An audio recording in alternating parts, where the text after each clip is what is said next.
Thanks for downloading a 3CR podcast. 3CR is an independent community radio station based in Melbourne, Australia. We need your financial support to keep going. Go to www.3cr.org.au for more information and to donate online. Now stay tuned for your 3CR podcast.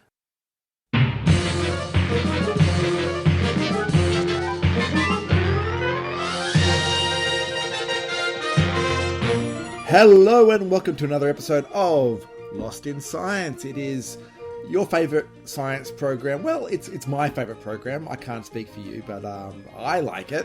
How about you, Stu? I like it too. Yeah, excellent. It's the favourite science show of mine that I make. Fantastic. That is a bit of a spoiler there. That is Stu who is with us today. How are you, Stu? I'm not too bad. And Stu is here to present some of his favourite science, I believe. Stu, what unbelievable science have you got for us? Well, I don't know if it's unbelievable, but I'm looking into possibly everyone's favourite vegetable, the spud. I think it's probably not the most commonly homegrown vegetable, but potatoes are pretty important as a food around the world and tasty and delicious as well. Yeah, I am a huge fan of potatoes. I don't think I've ever talked about that on the program, but I certainly make no secret of it in my everyday life. Big fan of potatoes. Well, I'm going to be talking a little bit about some of the things that humans are not the only things that like eating potatoes. There is all sorts of pests and diseases that affect potatoes, but probably one of the most famous diseases of potatoes caused the Irish potato famine in the 1860s, which famously changed things for people in Ireland and caused massive waves of immigration and all sorts of other things. But the disease that caused it is actually still a thing. It's still out there. And one of the things that potato breeders have been trying to do is find ways to avoid that happening again. And there's various ways to do that. But I'm going to be talking about a new not a breakthrough, but a new strategy, I suppose, for defeating the potato blight, which could lend itself to solving a lot of problems around the world as well. I'm trying to think of like a not a tuber joke, but it could be actually it's a tumor. Is it a tumor? Well, no, it sort of just rots it away from the inside. Okay. So yeah. Okay. And at the end of that, it's not a tuber. There we go. It's just a mushy mess, really. Okay, and what else have we got on the show? Oh, we have Claire.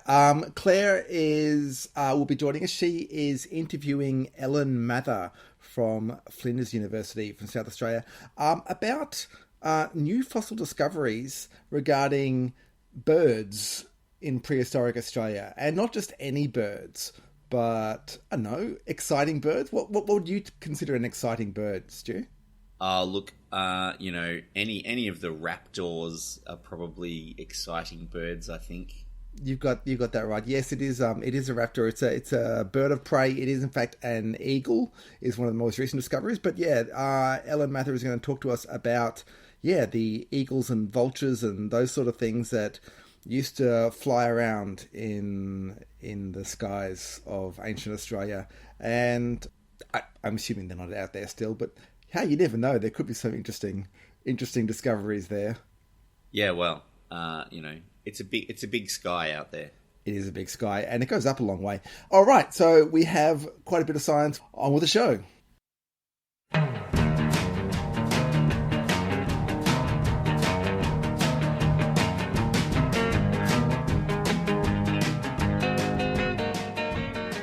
Now, you've probably heard of the Irish potato famine. To be sure.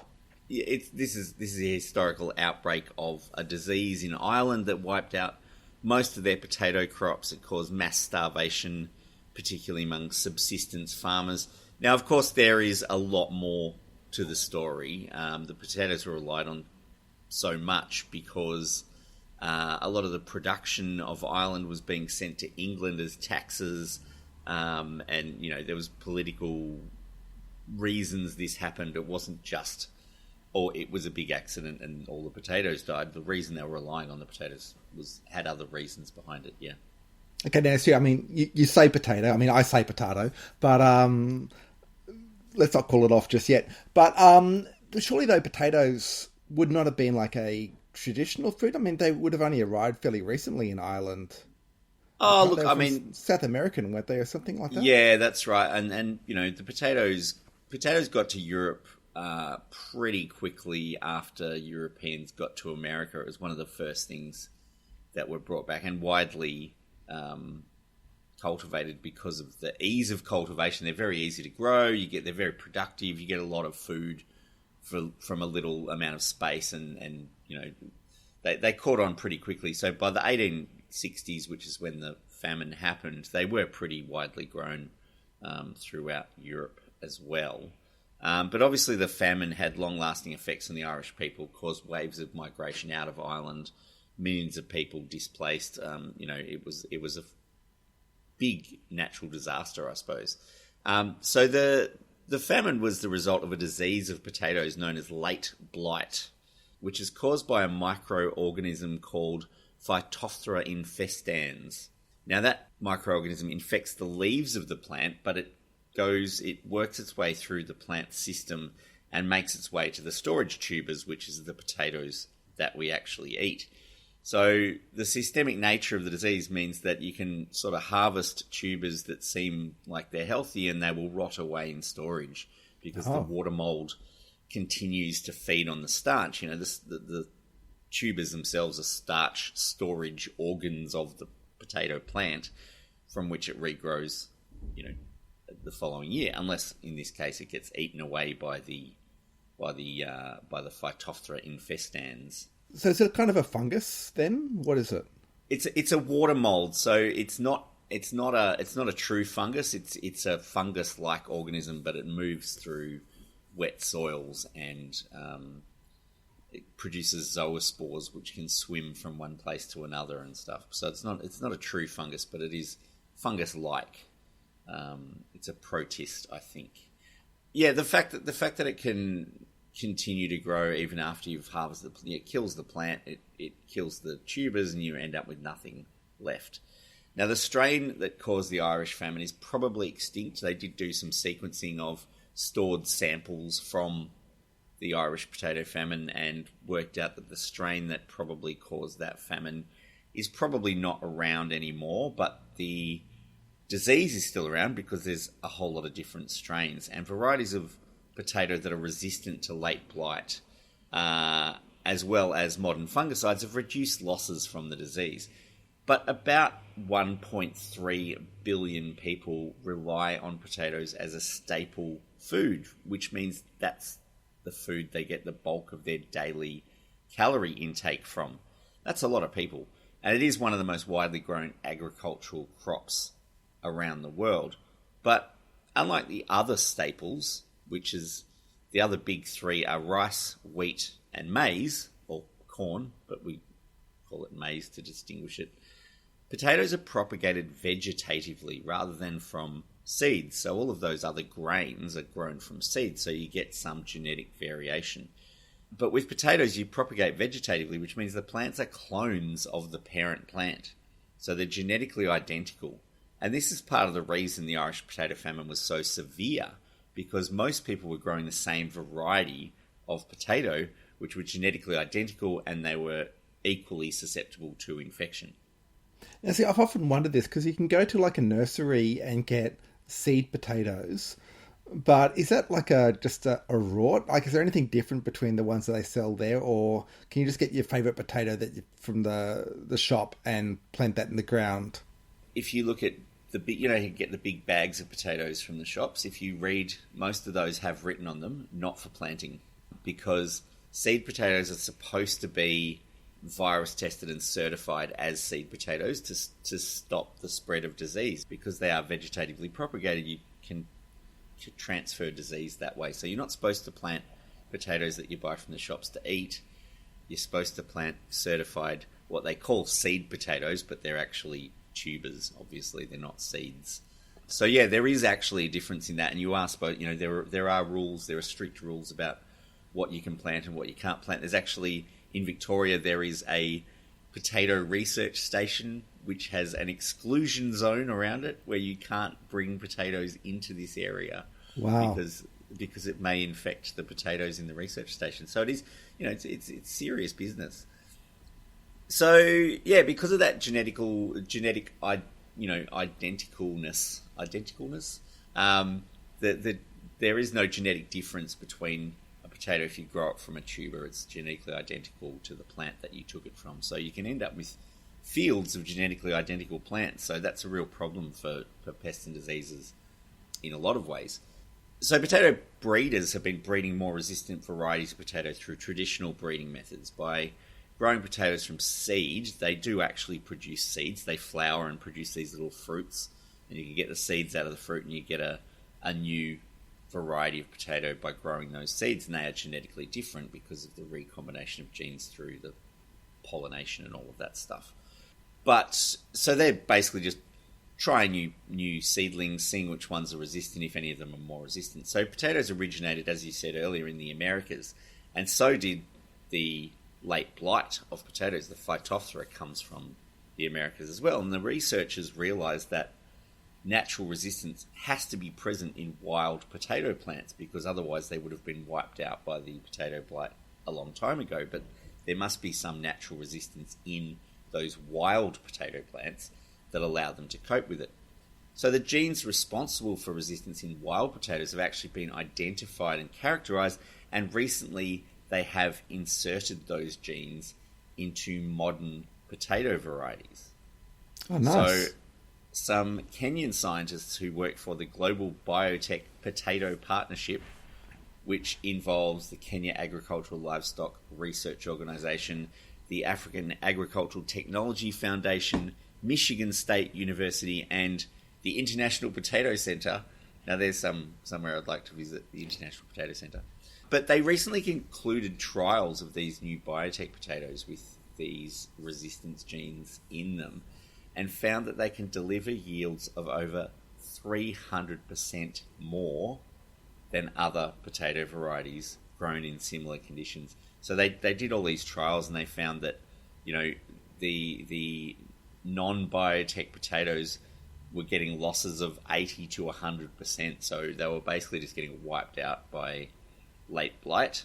The new potatoes getting 300% more. Obviously, they survived and they were getting more productive as a result. So in Kenya and Nigeria, potatoes are widely grown, but they can suffer losses of up to 70% or more as a result of late blight. And even when they use fungicides, they get lower levels of loss. So they get sort of, 20 to 30%, even when they're using fungicides to prevent this late blight. Fungicide sprays are relatively expensive, which is an issue for a lot of farmers in Africa. And they have high, what they call off-target effects, which means that they'll kill things that you're not actually trying to control. They're killing all sorts of other fungus. And with fungicides, they are generally quite toxic for other organisms as well, including animals and insects and fish and things like that, because fungi are actually more closely related to animals than they are to plants. So plants can deal with the fungicides, but animals tend to be affected by them pretty severely. So the advantage of using GM technology to insert the specific resistance genes into existing potato varieties is that it has no impact on their other characteristics.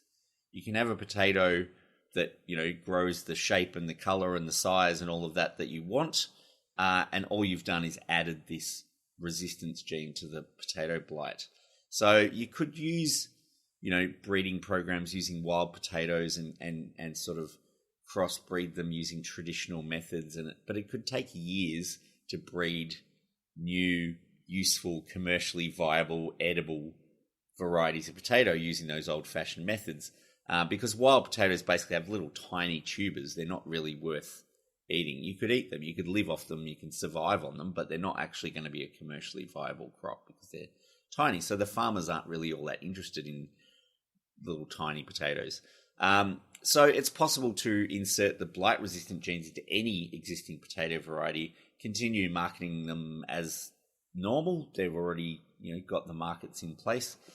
And you don't need to apply the fungicide to the crops. So you're saving money and actually getting higher yields just by using these modified potatoes.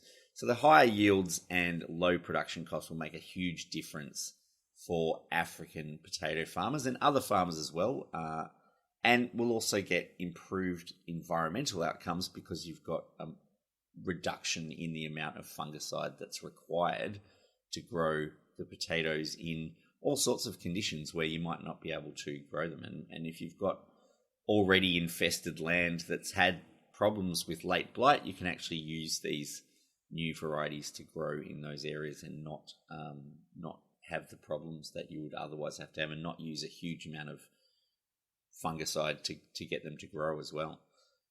So yeah, I think in the long run, I think potato farmers everywhere will find these new biotech potatoes very appealing. I was going to do that joke, Stu, but look, you beat me to it. But look, it's quite interesting they were able to mash them together like that. Glad they didn't make a hash of it. But yeah, look, thank you for the excellent potato chat. Yeah, all eyes on potato research.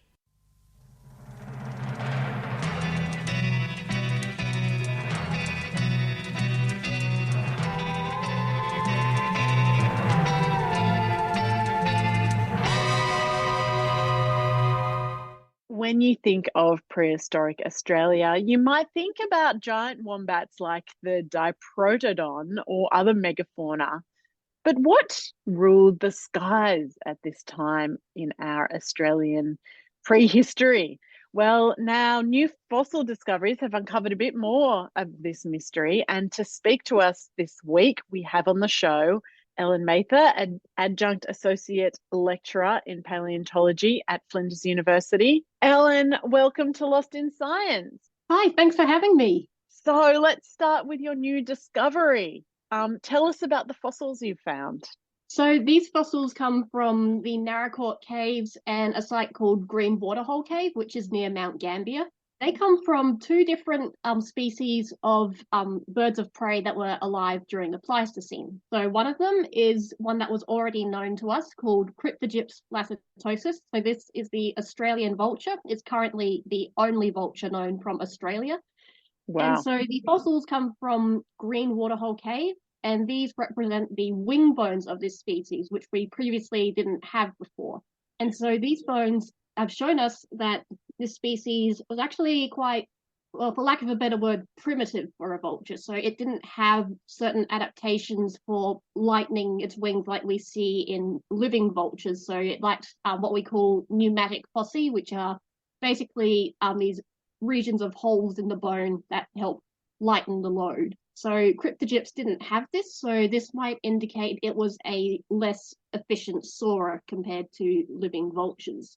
So the vulture was sort of on the heavier side.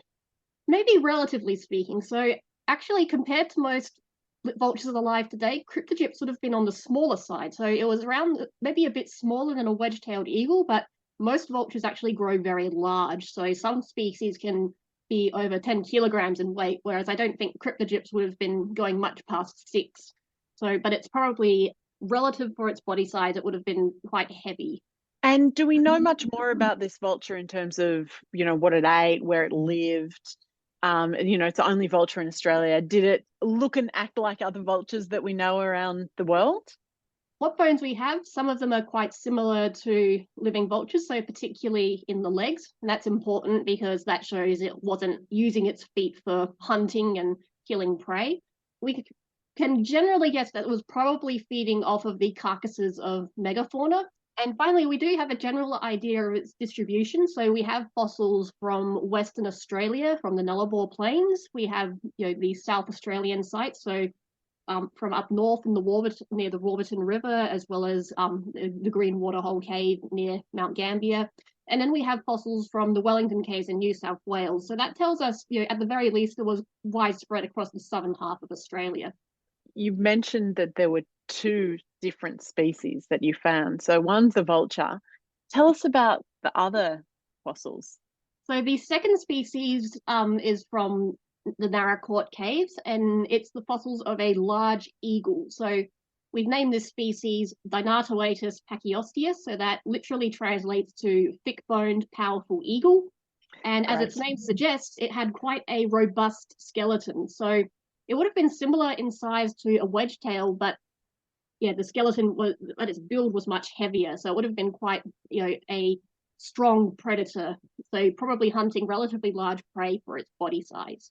And when you say large prey, and thinking about it in the landscape of Australian megafauna like Diprotodon, paint us a picture of what it would have been taking down and eating, and sort of like what Australia back then with these incredible raptors in the sky would have looked like. It was likely hunting medium to large birds and marsupials. So I doubt it would have been attacking adult Diprotodon, because that's just difference. That's a bit too much for most birds of prey, I think. But it certainly would have been attacking perhaps some certain species of kangaroos. So actually, wedge-tailed eagles today are known to attack kangaroos on occasion.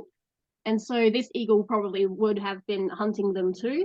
And it may have also been targeting, while it wasn't attacking adult megafauna, it probably was very likely be attacking the juveniles. So perhaps young joeys or fledglings of the giant marsupials and birds, and possibly even attacking animals that were sick or perhaps on the verge of death too.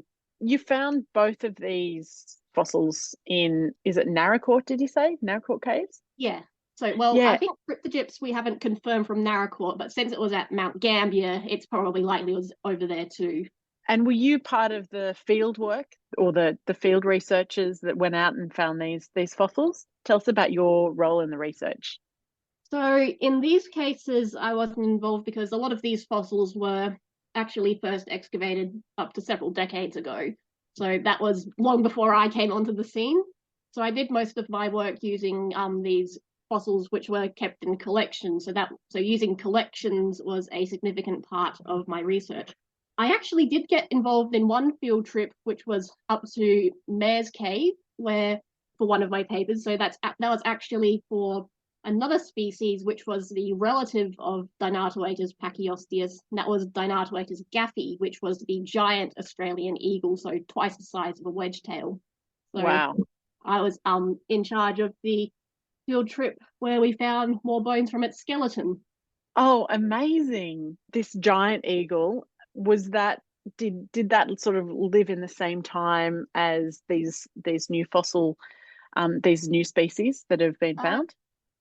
Yeah, so it seems that during the Pleistocene, all these species were living together. So we had, the giant eagle, we had Dynatoatus gaffy, we had Dynatoatus pachyostes, Cryptogyps lacertosus, and the modern wedge-tailed eagle all living within the same landscape. So that's, a very dense number of large eagles compared to what we have in inland Australia today, when it's only just the wedge-tailed eagle, really.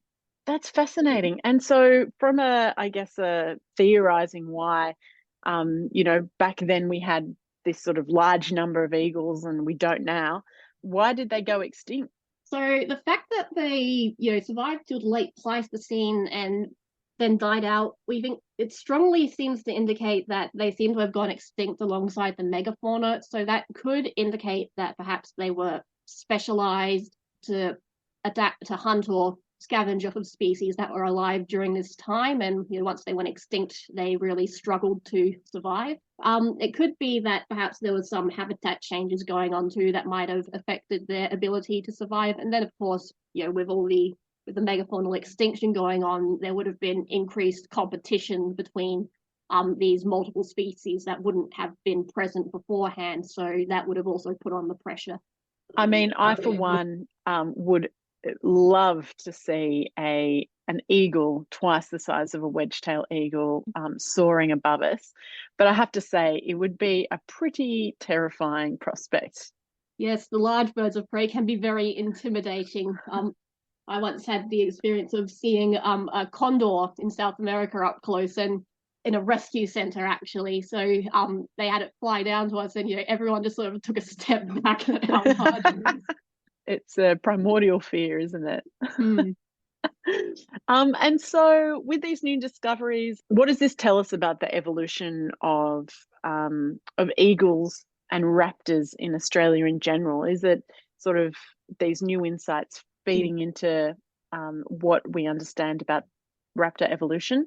We can actually learn several things from this. So in the case of Cryptogyps lacertosus, this is important because it's evidence that there were once vultures in Australia. So part of a big mystery for a long time was, why doesn't Australia have vultures? Because they're present on every other continent except Antarctica. And, at least in Antarctica, there's a very good reason for them not to be there.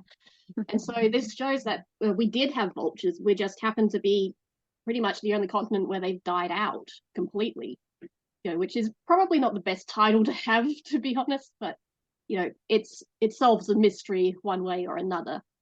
And so otherwise, the existence of our large eagles from the Pleistocene also shows that there was what we call endemic evolution going on in Australia. So these two eagles belong to the same genus. And so that means they must have had a common ancestor, likely present in Australia a long time ago. So speciation tends to take, quite a long time, sometimes up to millions of years. So that means that this lineage must have been present in Australia for a very long time, and that these species weren't just descendants of a very more recent arrival in the landscape. The fact that we don't have vultures now, does that mean that our wedge-tail eagle has sort of taken up the role that a vulture would have in another part of the world? So this is so the wedge-tail has likely undergone a phenomenon of what we call ecological release. So it's actually able to exploit more niches than it could previously while these species were alive. And in fact, probably part of its success and its survival through the Pleistocene is due to it being what we call a generalist. So it's not too picky about what it does or what it eats or even where it lives, because it's so widespread across Australia.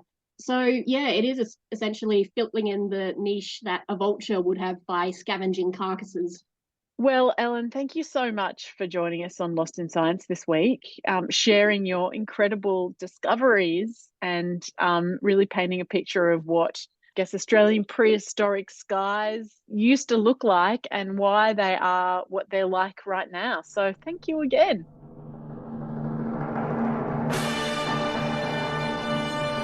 That's all we have time for on another episode of Lost in Science. Thanks for joining us. Lost in Science is recorded on the lands of the Kulin Nation at the studios of 3CR and broadcast across Australia on the Community Radio Network. If you would like to get in touch with us, we would love to hear from you. You can email us at lostinsight@gmail.com. You can find us on Facebook, where we are Lost in Science on 3CR, or just tune in again next week wherever you listen to us. Get lost in science. Thanks for listening to a 3CR podcast. 3CR is an independent community radio station based in Melbourne, Australia. We need your financial support to keep going. Go to www.3cr.org.au for more information and to donate online.